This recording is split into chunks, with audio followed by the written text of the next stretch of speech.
all across central Indiana. Fishers, one of the hardest hit, well-populated areas. You're looking live from Chopper 13 here of flooding in the Fishers area. Storm Team 13 reporter Chris Profit is live there near the intersection of 106th Street and Cumberland Road.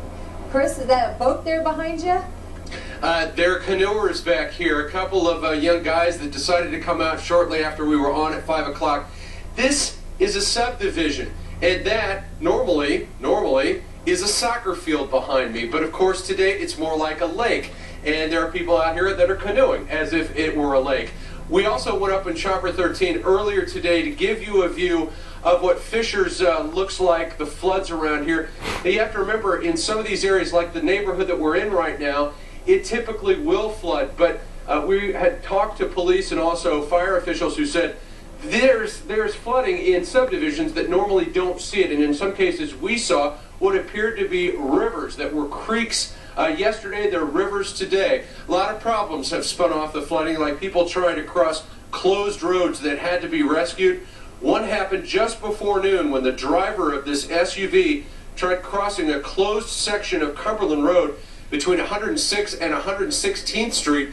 He was stranded, finally rescued by a member of the Fishers Police Department dive team. The man in the car told us that he was actually just trying to help out a friend who had a flooded basement. Well, it was almost as bad on 116 and Brook School Road, where several morning commuters got stuck trying to drive through high water. This was just one of 5 rescues made before noon. Some of the larger cars were coming through, but the cars were backed up on this side, so there was really no way to turn around.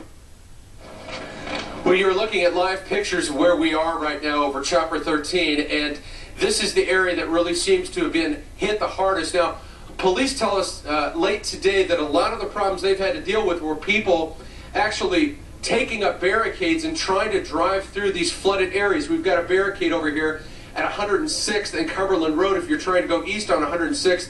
Police have actually stationed themselves at some of these intersections where these barricades are because people have been trying to drive through, actually moving these barricades. The police say don't try it, because if you do, we will give you a ticket, and the fines could be up to $500.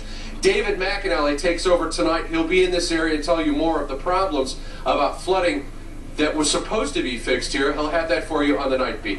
Reporting live in Fishers, Chris Profit, Channel 13 Eyewitness News. And our Storm Team 13 coverage continues at WTHR.com.